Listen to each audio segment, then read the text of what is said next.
예, 여러분, 오늘 주일 예배 하나님 앞에 우리가 정성을 다해서 함께 올려드리기를 원합니다. 함께 기도하고 우리 예배 시작하십시다. 전능하신 하나님, 원근 각처에서 주의 백성들이 주 앞에 머리 숙여 오늘도 우리 하나님을 높이고 또 하나님을 영화롭게 하는 좋은 예배, 복된 예배 드릴 수 있게 인도하시니 감사합니다. 우리들의 심령을 주님께서 주장하여 주셔서 하나님 오직 우리 하나님의 영광을 우리 하나님께 영광 올리는 복된 예배의 시간 되도록 인도하여 주옵소서. 성삼위 하나님께서 영광 받으시고 또 하나님 앞에 합당한 예배 올리는 귀하고 복된 시간 되도록 인도하여 주옵소서. 주 앞에 나오는 모든 심령마다 하늘로부터의 위로와 평화와 또 우리 주님의 한량없는 은혜를 체험하는 복된 시간 되게 하여 주옵소서. 예수 그리스도의 이름으로 기원하옵나이다. 아멘. 이제 우리 찬송 74장 찬송 함께 하겠습니다.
먼저 우리가 하나님 앞에 죄를 고백하고 또 죄사함을 받고 정결한 마음으로 하나님을 예배하는 시간이 되기를 바랍니다.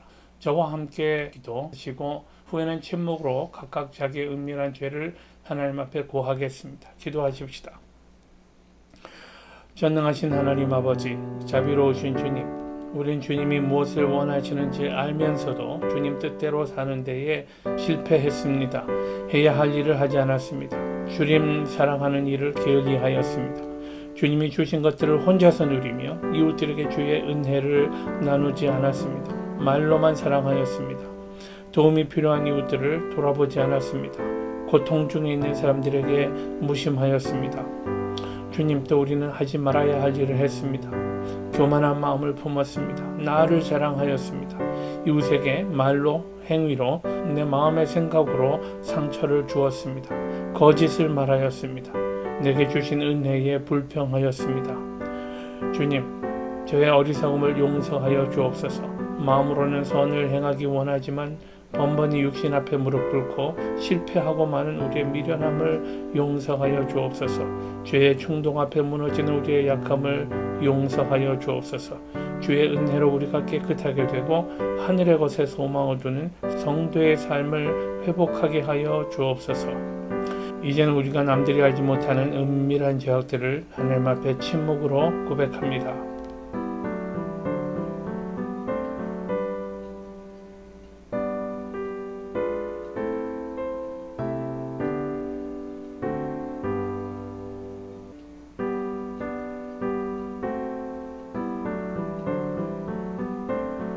그러므로 이제 그리스도 예수 안에 있는 자에게는 결코 정죄함이 없나니 이는 그리스도 예수 안에 있는 생명의 성령의 법이 죄와 사망의 법에서 너를 해방하였습니다. 예수 그리스도의 보혈의 공로로 우리의 모든 죄가 용서되었습니다. 이제부터는 그리스도를 바라보며 그분을 닮아가는 삶을 사십시오. 이제 사도신경으로 신앙 고백하겠습니다. 전능하사 천지를 만드신 하나님 아버지를 내가 믿사오며 그 외아들 우리 주 예수 그리스도를 믿사오니 이는 성령으로 잉태하사 동정녀 마리아에게 나시고 본디오 빌라도에게 고난을 받으사 십자가에 못 박혀 죽으시고 장사한 지 사흘 만에 죽은 자 가운데서 다시 살아나시며 하늘에 오르사 전능하신 하나님 우편에 앉아 계시다가 저리로서 산 자와 죽은 자를 심판하러 오시리라. 성령을 믿사오며 거룩한 공회와 성도가 서로 교통하는 것과 죄를 사하여 주시는 것과 몸이 다시 사는 것과 영원히 사는 것을 믿사옵나이다. 아멘. 이제 우리 찬송 374장 찬송 함께 하겠습니다.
이제 기도하겠습니다.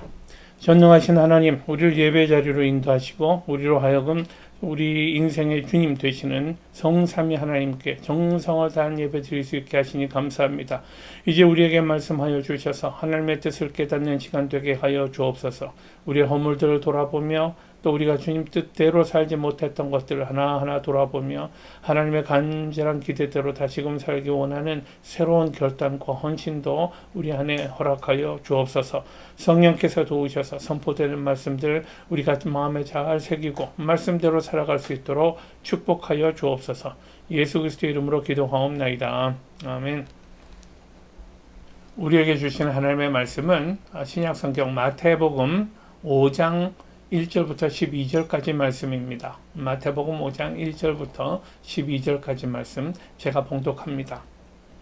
예수께서 무리를 보시고 산에 올라가 앉으시니 제자들이 나아온지라 입을 열어 가르쳐 가라사대 심령이 가난한 자는 복이 있나니 천국이 저희 것이미요 애통하는 자는 복이 있나니 저희가 위로를 받을 것이미요 온유한 자는 복이 있나니 저희가 땅을 기업으로 받을 것이미요 의에 줄이고 목마른 자는 복이 있나니 저희가 배부를 것이미요 긍휼히 여기는 자는 복이 있나니 저희가 긍휼히 여김을 받을 것이미요 마음이 정결한 자는 복이 있나니 저희가 하나님을 볼 것이미요 화평케 하는 자는 복이 있나니 저희가 하나님의 아들이라 일컬음을 받을 것이미요 의를 위하여 핍박을 받은 자는 복이 있나니 천국이 저희 것임이라.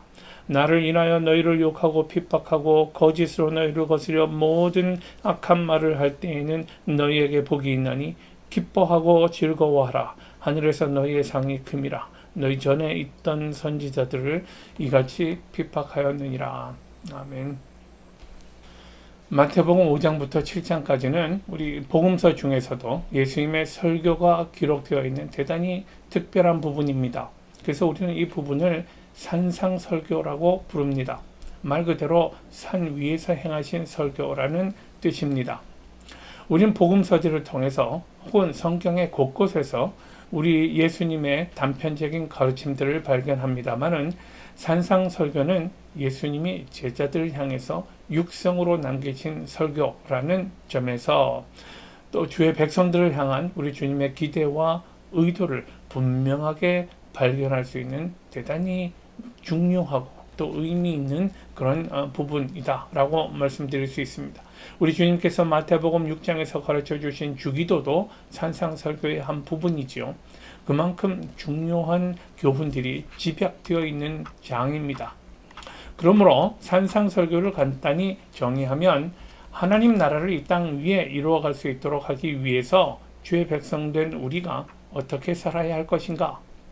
우리가 예수 그리스도를 구주와 주님으로 고백한다면 이런 고백을 가진 주의 백성으로서 우리는 어떤 윤리를 가진 존재여야 하는가 등에 대한 이런 문제에 대해서 우리 주님이 가지신 비전이 생생하게 담겨있는 현장이라고 말할 수 있을 것입니다.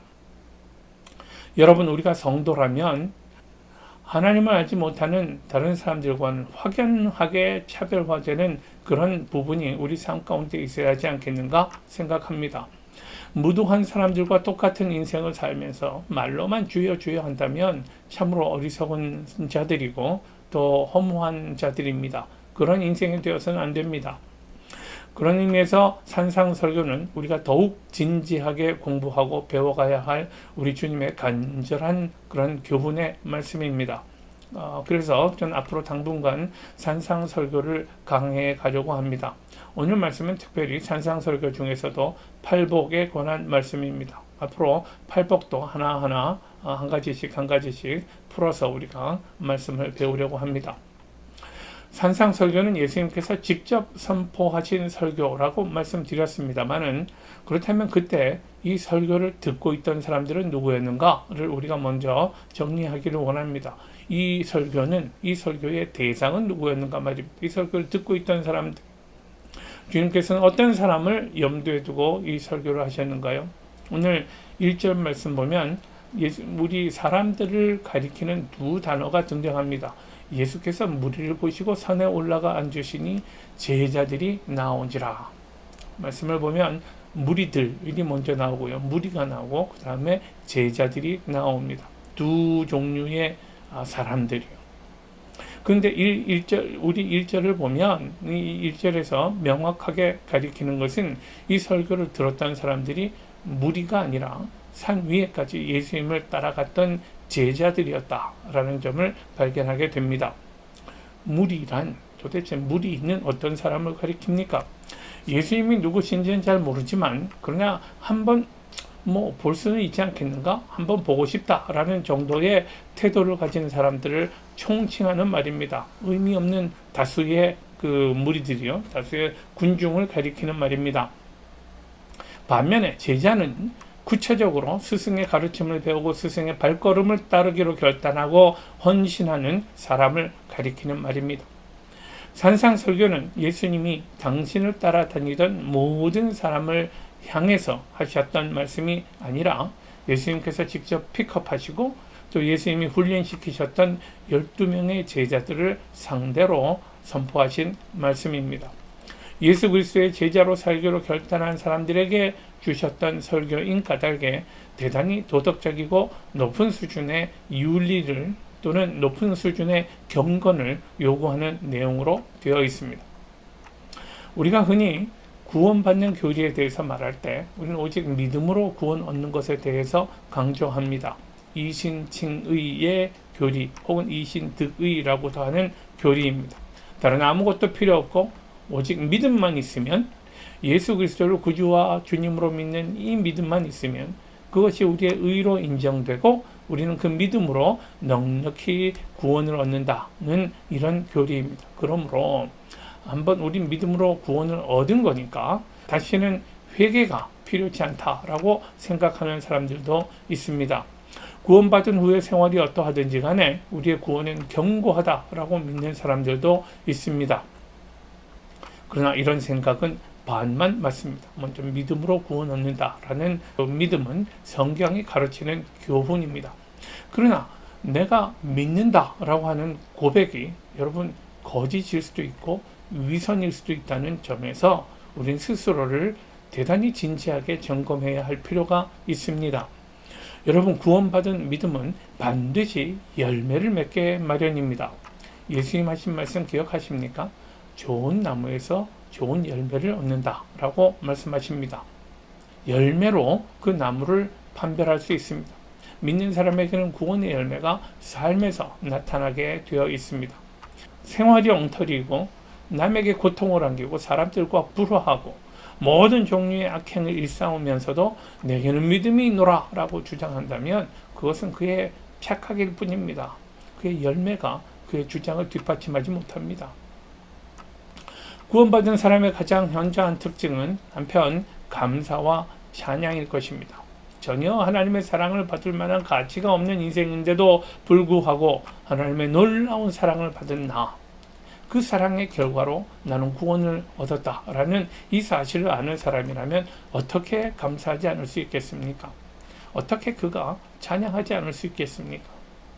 찬양과 감사는 그러므로 가장 적나라하게 드러나는 성도의 열매일 것입니다. 그리고 이 감사와 찬양이 가장 현저하게 나타나는 현장이 예배입니다. 구원받은 믿음을 가진 사람이라면 하나님을 예배하는 이 일에 마음속 깊은 감격과 사랑으로 참여하게 됩니다. 그러므로 우리 예배 현장에는 언제나 기쁨과 감사가 넘칩니다. 주의 백성이라면 늘 예배를 사모합니다. 요즘 우리가 예배당에서 함께 예배하지 못하는 것이 얼마나 애석한 일인지 모르겠습니다. 그럼에도 할 수 있는 대로 영상을 통해서나마 하나님을 찬양하고 함께 기도하고 주의 말씀을 기쁨으로 받으며 늘 예배마다 우리는 하나님 앞에 새로운 헌신을 다짐합니다. 성도는 교회에서의 예배뿐 아니라 날마다의 삶 속에서 늘 하나님을 찬양하고 감사하게 됩니다. 날마다 삶 속에서 예수 그리스도의 주 되심을 고백하는 사람이라면 그 삶이 어떻게 달라야 하겠습니까? 하나님을 예배하는 마음으로 살아가는 성도의 삶은 무엇이 달라야 합니까? 성도의 삶이 그래서 중요한 주제입니다. 주께서는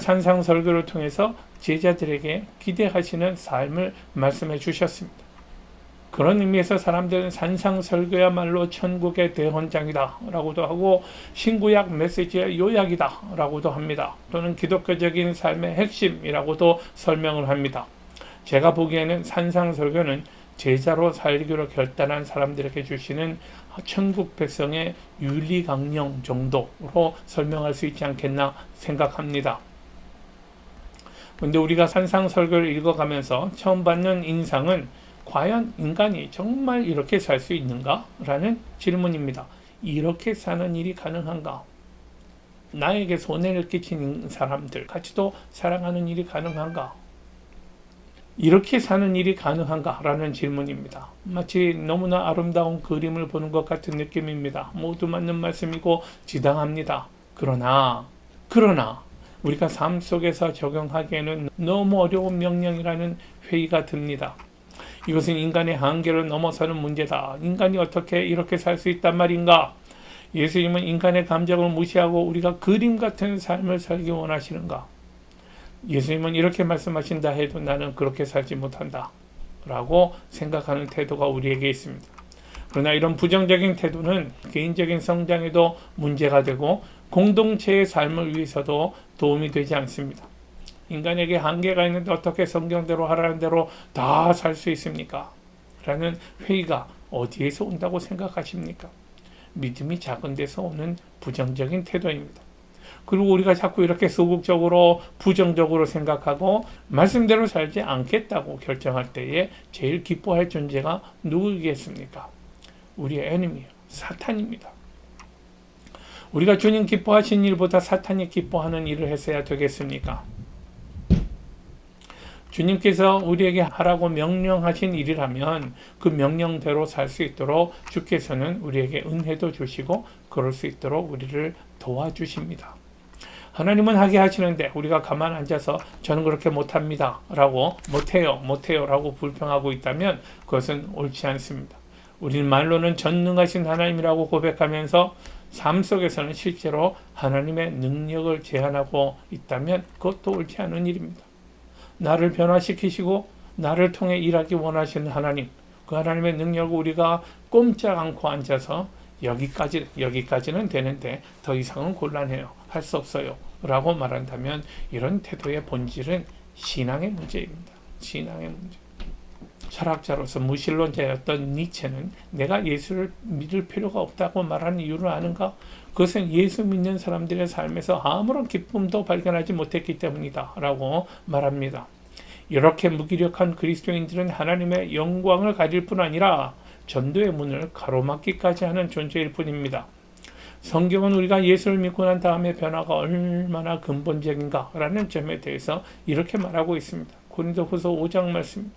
그런즉 누구든지 그리스도 안에 있으면 새로운 피조물이라고. 이전 것은 지나갔으니 보라고 새 것이 되지 않았냐고 이렇게 말합니다. 이전 것은 지나가고 말았습니다. 우리는 totally new creature가 된 겁니다. 우리는 새로운 피조물입니다. 이전과는 전혀 다른 새로운 피조물이 되고 말았다라는 것입니다. 예수를 믿는 사람들에게는 근본적인 성품의 변화가 일어납니다. 이것은 실제로 나타나는 변화입니다. 그리고 이 변화는 확연해서 몰라보는 사람이 없습니다. 생각해 보십시오. 가치관이 달라졌는데, 세계관이 달라졌는데, 하나님 나라의 시민이 되었는데 어떻게 달라지지 않을 수 있겠습니까? 성경이 이렇게까지 말하는데 도무지 성품의 변화가 없다면 그것은 어딘가에 심각한 문제가 있는 것입니다. 그 다음은 성품이 변화된다면 그 기준은 누구이겠습니까? 우리의 성품이 어떻게 변화되어야 한다는 말입니까? 그 기준은 예수님입니다. 예수님의 성품입니다. 우리는 예수님의 성품을 닮아가고 작은 예수가 되어가야 합니다. 이것이 제자의 길이요 우리를 향한 주님의 간절한 소망인 줄 믿습니다. 그러면 제자는 누군가요? 주님은 제자들을 향해서 오늘 이 말씀을 하셨는데 이 말씀을 듣고 있는 제자들은 어떤 사람들입니까? 예수님께서 사역을 시작하신 후에 수많은 사람들이 예수님을 따르고 있었습니다. 모든 앓는 자, 또 각색 병과 고통에 걸린 자들, 귀신 들린 자들, 간질하는 자들, 중풍병자들을 다 예수님 앞에 데려왔다고, 그리고 허다한 무리가 쫓았다고 성경은 그렇게 말합니다. 이렇게 많은 사람들이 다 예수님을 찾았는데 그들이 다 제자였다라고 말할 수 있습니까? 우리 옛말에 연불보다 제밥에 더 관심이 있다는 말이 있습니다. 이렇게 많은 사람들이 주님을 쫓았지만 그러나 이 많은 사람들이 모조리 다 제자였던 것은 아닙니다. 오히려 그들은 주님으로부터의 축복과 선물에 더 관심이 있었던 것 아닌가. 우리 주님이 보여주시는 하나님의 나라의 비전이 주님이 누구신가 라는 문제보다는 주님의 축복에 또는 선물에 더 큰 관심이 있었던 사람들이라는 말입니다. 자, 이제 간단히 정리해 봅시다. 우리 무리와 제자들이요. 무리는 자기들의 필요에 따라서 예수님을 따르던 사람들입니다. 제자들은 그러나 자기들의 필요가 아니라 주를 위해 주의 말씀에 순종해서 주를 따르고 섬기던 사람들입니다. 그러므로 무리는 자기들의 필요가 채워지면 혹은 자기들의 필요가 채워지지 않으면 서슴지 않고 떠나갔던 사람들입니다. 그러나 제자는 주님을 위해 자기를 부인하고 자기 십자가를 지고 그리스도를 따르던 사람들입니다. 마태복음 16장에 보면 예수님이 이제 공생의 마지막 때쯤 되어서 제자들에게 사람들이 나를 뭐라 하느냐라고 물으시는 장면이 있습니다. 이 질문에 제자들은 세례 요한이나 엘리야 혹은 예레미야나 또는 선지자들 중 하나라고 사람들이 말합니다. 고 대답합니다. 예수님은 이렇게 말하는 군중의 정체를 알고 계셨습니다. 이 사람들은 미련 없이 떠나갈 사람들입니다. 이 사람들은 순식간에 자기들의 생각을 바꿀 사람들입니다. 마침내 그들은 예수 그리스도를 십자가에 못 박기를 요구하는 사람들입니다. 군중은 언제나 교회에 대해 허상을 갖게 마련입니다. 언제나 그리스도에 대해 허상을 갖고 있습니다. 그러므로 교회는 군중 속에 함께 해야 하지만 그들과 함께 춤춰서는 안 됩니다. 그들이 하나님이 아니고 그들이 언제나 하나님의 뜻을 대변하는 사람들이 아닙니다. 그러므로 헌신은 언제나 군중이 아니라 소수의 제자들의 몫이었습니다. 제자에 대해서 예수님은 사람들, 군중들과는 다른 그런 기대를 가지고 계셨습니다. 언제나 주님은 제자들에게 특별한 헌신을 요구하십니다. 레위기 보십시다. 레위기에 보면 이스라엘 백성들이 하나님의 백성들을 향해서 하나님이 어떤 기대를 가지고 계셨는가를 설명합니다. 18장 말씀인데요. 너희는 그 거하던 애굽 땅의 풍속을 쫓지 말라고 말합니다. 또 내가 너희를 인도할 가나안 땅의 풍속과 규례도 행하지 말라고 주님은 말씀하십니다. 대신에 너희는 나의 법도를 쫓으며 나의 규례를 지켜 그대로 행하라. 나는 너희의 하나님 여호와니라 라고 말씀하십니다. 이스라엘 백성들이 400년간 살면서 그들이 익숙했던 이집트의 문화가 있습니다. 이집트의 신을 섬기는 그런 우상이 있었습니다. 또 그들이 앞으로 살아가게 될 가나안 땅에서 새롭게 접하게 되는 그들의 신이 있었습니다. 또 그들의 풍습이 있습니다. 그들의 문화가 있습니다. 그러나 그런 것들 다 본받지 말라는 말씀을 하고 계십니다. 그들을 본받을 것이 아니라 애굽 땅이나 가나안 땅의 풍속이나 규례를 따를 것이 아니라 하나님의 법도와 규례를 지켜 행하는 것이 하나님의 백성된 삶이라고 주님께서 말씀하시는 것입니다. 이것이 하나님의 백성다운 삶입니다. 마태복음 6장이요. 6장에도 주님 말씀하십니다. 그러므로 저희를 본받지 말라라고 말합니다. 이방인들의 그런 습속들을 본받지 말라고. 하나님을 알지 못하는 이방인들, 그들처럼 살지 말고 그들의 삶을 부러워할 것도 아닙니다. 그럼에도 우리들의 문제는 안 믿는 사람들과 차별성이 없다는 것입니다. 도무지 뭐가 다른지 모르겠어요. 여호수아 5장에 보면 이제 광야에서의 삶을 마치고요. 가나안 땅으로 이스라엘 백성들이 진군합니다. 그때 가나안 땅으로 진군하는 여호수아와 이스라엘 백성들을 보고 여리고 사람들이 마음이 녹았고 정신을 잃었다라고 성경은 말합니다. 과거 하나님의 백성들은 하나님을 알지 못하는 사람들을 이렇게 겁주고 사람들이 무서워하는 존재들이었습니다.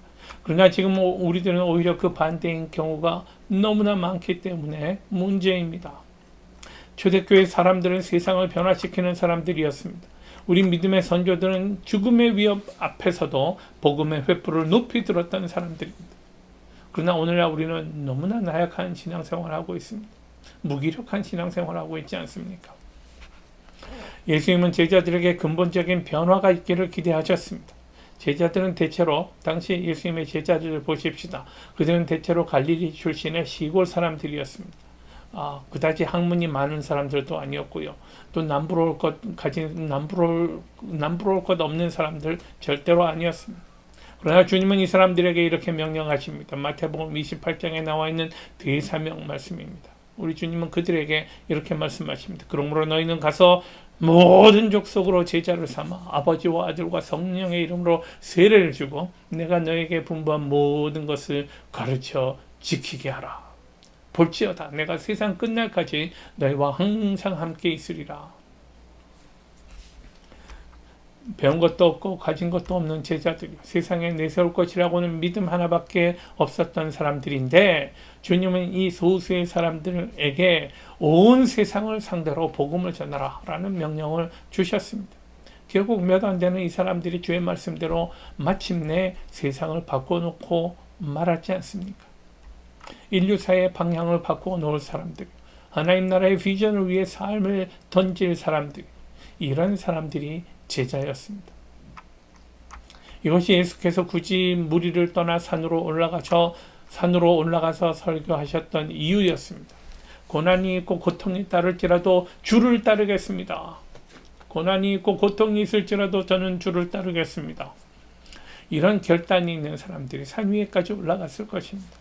이 사람들에게 예수님은 먼저 8가지의 복을 말씀하셨습니다. 우리는 이것을 예수님의 성품으로 믿습니다. 8가지 다른 성품이 아니라 한 성품의 8가지 형태를 말씀하셨던 것이고 우리는 이 부분을 팔복이라는 말로 설명합니다. 팔복의 메시지를 요약하면 이렇습니다. 먼저는요.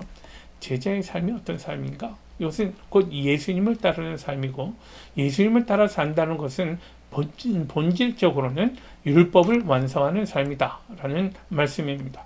제자된 삶의 본질을 주님이 이렇게 설명하십니다. 마태복음 5장 17절의 말씀, 내가 율법이나 선지자나 폐하러 온 줄로 생각지 말라. 폐하러 온 것이 아니요 완전케 하려 함이로라 라고 말씀하십니다. 제자의 삶은 결국 율법의 요구를 온전히 이루는 삶입니다. 다시 정리하면 율법이 우리에게 제시하는 삶이 무엇입니까? 곧 예수님을 배우고 그의 제자된 삶을 살라는 것입니다. 요한복음 5장에서 예수님은 말씀하십니다. 너희가 성경에서 영생을 얻는 줄 생각하고 성경을 상고하거니와 이 성경이 곧 내게 대하여 증거하는 것이로다. 보십시오. 예수님은 성경의 주제입니다. 그러므로 율법을 완전케 한다는 것은 하나님의 백성된 삶을 완전케 하는 것이고 그것은 곧 예수 그리스도를 온전히 따르는 삶인 것입니다. 두 번째로 제자의 삶은 윤리적이고 도덕적이고 신앙적인 삶입니다. 그러나 그것은 정치적이지 않다라는 사실도 강조할 필요가 있습니다. 비정치적이라는 사실. 유대인들의 메시아와는 본질적으로는 매우 정치적입니다. 요한복음 6장에서도 보면 오병이어의 기적이 있은 이후에 사람들이 예수님에게 놀란 나머지 예수님을 억지로 그들의 왕으로 삼으려 했던 것을 볼 수 있습니다. 메시아에 대한 가룟 유다의 오해도 결국 이런 오해로부터 시작되었다고 보아야 합니다. 그러나 이런 정치적인 문제에 대해서 주님은 분명히 말씀하십니다. 이제 내 나라는 여기에 속한 것이 아니라 이 땅에 속한 것, 이 세계에 속한 것이 아니다 라고 주님은 말씀하십니다. 어떤 정치적인 실체가 아니라는 것을 말씀하신 것입니다. 예수님의 의도는 이 땅에서 왕이 되어 사람들을 다스리고 권세를 누리는 것이 아니었습니다.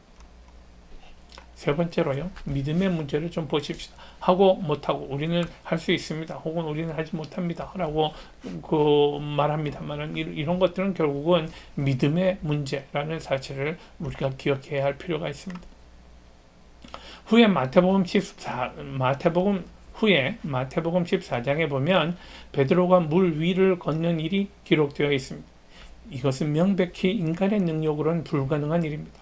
그러나 그가 믿음을 가졌을 때 불가능한 일이 실제 가능하더라라는 놀라운 교훈을 얻었습니다. 믿음이 있다면 인간적인 한계를 극복하는 것도 가능하다라는 교훈을 주신 것입니다. 그러나 베드로가 순간적으로 두려움 때문에 물에 빠져갔을 때 예수께서는 믿음이 적은 자여 왜 의심하였느냐라고 책망하십니다. 그의 믿음이 문제였단 말입니다. 믿음의 문제예요. 사실 어떤 사람이라도 주님은 바꿔 놓으실 수 있는 능력이 있으시고 또 주께서는 이렇게 되기를 기대하고 계십니다. 마가복음 3장에 보면 예수님의 12 제자들 명단이 제시되어 있는데 제일 먼저 베드로가 기록되어 있습니다. 그의 본명은 시몬이었습니다마는 예수께서는 베드로라는 이름, 반석이라는 뜻을 가진 이름을 더하셨습니다. 그런데 사실 베드로는요, 그 이름에 어울리지 않는 성격을 가지고 있었던 사람입니다. 그는 다혈질이었고요. 다혈질적인 사람이었고 성질이 급하고 아주 생각이 쉽게 바뀌는 그런 사람이었습니다. 그러나 주님은 그의 고백 위에 우리 주님의 교회를 세우시겠다고 그렇게 말씀하십니다. 이것은 현재가 아니라 앞으로 변화될 그의 성품을 주께서 기대하고 또 보셨기 때문입니다. 한편 야고보와 요한에게는요, 보아너게라는 이름을 더하셨다고 했습니다. 보아너게는 우레의 아들이라는 뜻입니다. 이 말에는 긍정적인 의미도 있고 부정적인 의미도 있습니다. 하늘의 메신저라는 그런 긍정적인 의미가 있고요. 또 벼락이라든지 파괴적이라는 이런 그 뜻을 내포하는 부정적인 의미로도 우리가 생각할 수 있습니다. 누가복음 9장에 보면 그들의 성품의 일단을 우리가 발견할 수 있는데요. 예수께서 제자들과 예루살렘으로 가시면서 사마리아에 들어가실 때 사람들이 그들을 받아들이지 않았습니다. 그때 제자 야고보와 요한이 말하기를 주님, 우리가 불을 명해서 하늘로부터 내려 저 사람들을 멸하기를 원하십니까? 라고 화를 내었던 사람들이 벼락 같은 성품이 우리를 냉대하다니 우리가 지금 어떤 일을 하고 있는데 예수님과 더불어서 우리가 하는 일을 저들이 도대체 어떻게 생각하고 있는가? 뭐라고 화를 냈던 사람들입니다. 그러나 이렇게 벼락 같은 성품을 갖고 있던 사람들이지만 변화를 받고 크게 쓰임을 받았던 것입니다. 요한 보십시오. 요한은 사랑의 제자라고 불리우는 사람입니다. 사랑하라고. 하나님은 사랑하시니 우리가 살아가는 것이 마땅하다고. 하나님의 사랑이 여기에 있지 아니하냐고. 예수 그리스도에게 있지 아니하냐고. 그렇게 사랑을 강조하는 사람이 되었습니다. 야고보는 제자들 중에 가장 먼저 순교하는 사람이 되었고요. 이렇게 제자들의 리스트를 보면서 깨닫게 되는 공통점이 있는데 그것은 그들에게도 약점이 있다. 그들에게도 부족함이 있었다라는 사실입니다. 그럼에도 불구하고 주님은 그들을 선택하셨고요. 그들을 사용하셨고 교회를 위해 충성한 종들로 세우셨습니다. 이제 우리가 이 팔복을 바라보면서 무엇이 복인가를 좀 생각해 보십시다. 여러분, 무엇이 복입니까? 우린 복을 많이 누려서 행복해집니까? 아니면 행복하기 때문에 그것을 복으로 생각하는가요?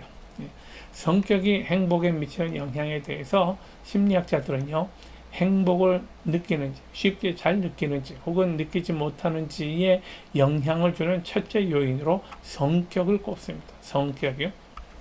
과거 심리학자들은요, 일상에서 얻는 우리의 기쁨이 모여서 행복을 이룬다라는 생각을 많이 했습니다만은 요즘은요, 성격같이 탁월한 우리 사람들의 심리적인 특징이 개인의 행복을 결정짓는다라는 쪽으로 많이 기울어지고 있다고 합니다. 쉽게 말하면 성격 따라 우리는 행복해하기도 하고요, 성격 따라 불행해하기도 할 수 있다는 말입니다. 이것은 예수님의 성품을 닮아갈수록 우리의 행복 체감 지수가 올라갈 수 있다라는 성경의 가르침을 뒷받침해주는 학문적인 견해가 아닌가 생각합니다. 그러므로 여러분, 예수님을 배우십시다. 그분을 닮아가십시다. 결국 오늘 성경에서 제시하는 복은 우리가 예수님의 성품을 닮아야 가질 수 있는 것이라는 사실을 알게 됩니다. 다시 말하면 예수님이 모든 복의 원천이라는 말입니다. 행복하기를 원하시는가요? 행복을 찾는 길을 알고 싶으신가요? 예수님의 심령이 가난하셨던 것처럼 나도 심령이 가난해지면 하늘의 복이 내 것이 된다 라는 사실을 주님은 말씀하십니다. 예수님은 행복이 소유에 넉넉한 데 있지 않다고 말씀하셨습니다. 예수님처럼 심령이 가난한데 오히려 복이 있다고 말씀하십니다. 웃고 즐기는데 복이 있지 않습니다. 예수님처럼 애통하는데 복이 있다고 말씀하십니다. 강한 것이 복이 아니라 예수님처럼 온유한 것이 복이라고 말씀하십니다. 예수님처럼 의에 줄이고 목말라 하는 거죠. 예수님처럼 긍휼히 여기고 예수님처럼 정결한 마음을 가진 것, 예수님처럼 화평케 하는 것, 예수님처럼 의를 위해서 핍박을 받는 것이 진정한 복이라고 말씀하십니다. 앞으로 산상설교를 강해가면서 우리를 향한 주님의 기대를 깨닫고 주님의 기대에 부응하는 제자들이 되기를 원합니다. 인생의 진정한 복이 무엇인가를 발견해야 하지 않습니까? 그 복을 누리며 살아야 하지 않겠습니까? 또 그 복을 이웃들과 함께 나눠야 하지 않겠습니까?